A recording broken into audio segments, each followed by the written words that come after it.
This is a quick overview for this week. On October 12th, it's an A group day. During the A group day, you should memorize the 12 polyatomic ions and practice them in class.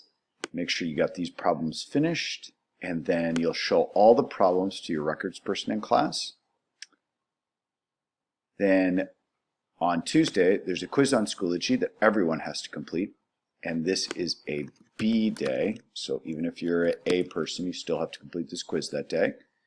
There's a polyatomic ion quiz for the B group in person, in class, and then these problems you have to show to your records person in class. And if you're a distance learner, email a picture of your completed problems to a colleague and show them for credit.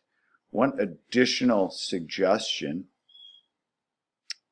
is just for the break assignment is the practice test for chapter 2.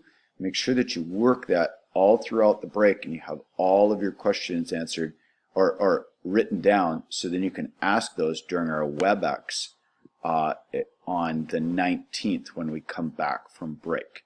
So take advantage of the break to practice test it up, and then you'll be ready for the test, which is the Tuesday and Thursday after EM break.